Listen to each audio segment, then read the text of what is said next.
We're growing up in a Facebook, Instagram world. In other words, we're good at putting filters on things. We're good at showing people that life is amazing even though I'm depressed, right? And so everybody sounds tough, and everybody sounds like they got it all figured out. And the reality is there's very little toughness, and most people don't have it figured out. And so when the more senior people say, well, what should we do? They sound like, this is what you gotta do. And they have no clue, right? So you have an entire generation growing up with lower self-esteem than previous generations, right? Through no fault of their own, right? They were dealt a bad hand, right? Now let's add in technology. We know that engagement with social media and our cell phones releases a chemical called dopamine. That's why when you get a text, it feels good, right? So, you know, we've all had it where you're feeling a little bit down or feeling a bit lonely, and so you send out 10 texts to 10 friends, you know, hi, hi, hi, hi, hi, because it feels good when you get a response, right? Right? It's why we count the likes, it's why we go back 10 times to see if my Instagram is growing slower, did I do something wrong? Do they not like me anymore, right? The trauma for young kids to be unfriended, right? Because we know when you get a hit of dopamine, which feels good. It's why we like it, it's why we keep going back to it. Dopamine is the exact same chemical that makes us feel good when we smoke, when we drink, and when we gamble. In other words, it's highly, highly addictive, right? We have age restrictions on smoking, gambling, and alcohol, and we have no age restrictions on social media and cell phones, which is the equivalent of opening up the liquor cabinet and saying to our teenagers, hey, by the way, this adolescence thing, if it gets you down. But that's basically what's happening. That's basically what's happening, right? That's basically what happened. You have an entire generation that has access to an addictive, numbing chemical called dopamine through social media and cell phones as they're going through the high stress of adolescence. Why is this important? Almost every alcoholic discovered alcohol when they were teenagers. When we're very, very young, the only approval we need is the approval of our parents. And as we go through adolescence, we make this transition where we now need the approval of our peers. Very frustrating for our parents, very important for us. It allows us to acculturate outside of our immediate families into the broader tribe, right? It's a highly, highly stressful and anxious period of our lives, and we're supposed to learn to rely on our friends. Some people, quite by accident, discover alcohol and numbing effects of dopamine to help them cope with the stresses and anxieties of adolescence. Unfortunately, that becomes hardwired in their brains, and for the rest of their lives, when they suffer significant stress, they will not turn to a person, they will turn to the bottle. Social stress, financial stress, career stress, that's pretty much the primary reasons why an alcoholic drinks, right? What's happening is because we're allowing unfettered access to these dopamine-producing devices and media, basically it's becoming hardwired, and what we're seeing is as they grow older, too many kids don't know how to form deep, meaningful relationships. Their words, not mine. They will admit that many of their friendships are superficial. They will admit that their friends, that they don't count on their friends, they don't rely on their friends, they have fun with their friends, but they also know that their friends will cancel on them if something better comes along. Deep, meaningful relationships are not there because they never practice the skill set, and worse, they don't have the coping mechanisms to deal with stress. So when significant stress starts to show up in their lives, they're not turning to a person, they're turning to a device, they're turning to social media, they're turning to these things which offer temporary relief. We know, the science is clear, we know that people who spend more time on Facebook suffer higher rates of depression than people who spend less time on Facebook, right? These things balanced. Alcohol is not bad, too much alcohol is bad. Gambling is fun, too much gambling is dangerous, right? There's nothing wrong with social media and cell phones. It's the imbalance, right? If you're sitting at dinner with your friends and you're texting somebody who's not there,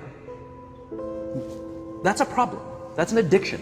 If you're sitting in a meeting with people you're supposed to be listening to and speaking, and you put your phone on the table, face up or face down, I don't care, that sends a subconscious message to the room that you're just not that important to me right now, right? That's what happens. And the fact that you cannot put it away is because you are addicted, right? If you wake up and you check your phone before you say good morning to your girlfriend, boyfriend, or spouse, you have an addiction.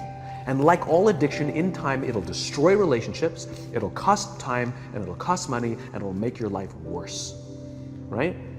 So you have a generation growing up with lower self-esteem that doesn't have the coping mechanisms to deal with stress, right? Now you add in the sense of impatience, right? They've grown up in a world of instant gratification.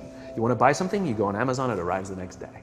You want to watch a movie? Log on and watch a movie. You don't check movie times. You want to watch a TV show? Binge. You don't even have to wait week to week to week, right? I know people who skip seasons just so they can binge at the end of the season, right? Instant gratification. You want to go on a date? You don't even have to learn how to be like, hey. You don't even have to learn and practice that skill. You don't have to be the uncomfortable one who says yes when you mean no and says no when you mean no, but yes when you... You don't have to swipe right. Bang, I'm a stud. Right?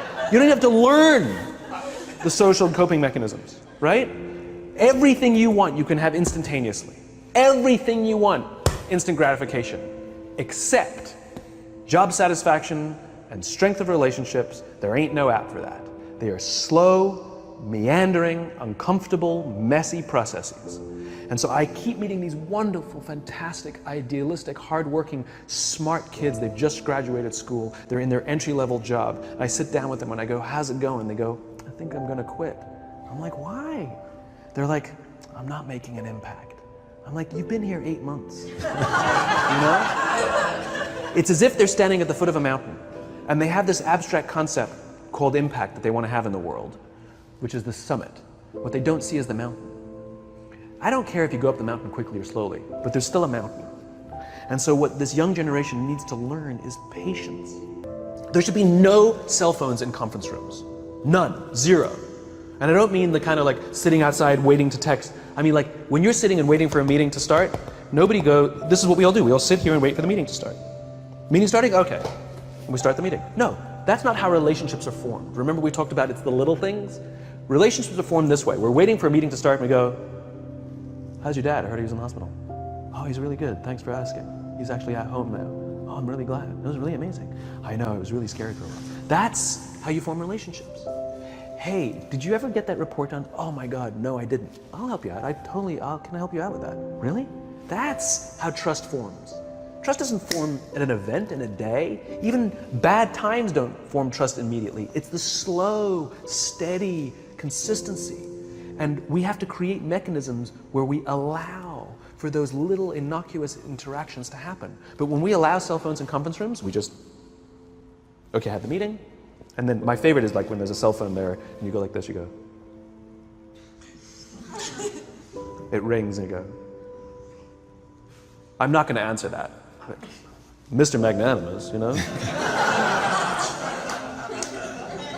When you're out for dinner with your friends, like, I do this with my friends. When we're going out for dinner and we're leaving together, we'll leave our cell phones at home. Who are we calling? Maybe one of us will bring a phone in case we need to call an Uber or take a picture of our meal. That's what I was saying, come on. I'm an idealist, but I'm not insane. You know? At a heathen. I mean, it looked really good. We'll take one phone.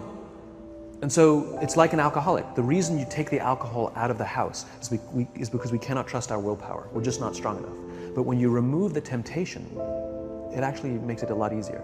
And so when you just say, don't check your phone, people literally will go like this. And somebody will go to the bathroom, and what's the first thing we do? Because I wouldn't want to look around the restaurant for a minute and a half, you know? But if you don't have the phone, you just kind of enjoy the world. And that's where ideas happen. The constant engagement is not where you have innovation and ideas. Ideas happen when our minds wander and we go, and you see something, I bet they could do that. That's called innovation, right? But we're taking away all those little moments, right? You should not, and none of us should charge our phones by our beds. We should be charging our phones in the living rooms, right? Remove the temptation. You wake up in the middle of the night because you can't sleep, you won't check your phone, which makes it worse. But if it's in the living room, it's relaxed, it's fine. But it's my alarm clock. Buy an alarm clock. They cost $8, right? I'll buy you an alarm, right? But the point is we now in industry, whether we like it or not, we don't get a choice. We now have a responsibility to make up the shortfall and to help this amazing, idealistic, fantastic generation build their confidence, learn patience, learn the social skills, find a better balance between life and technology, because quite frankly, it's the right thing to do.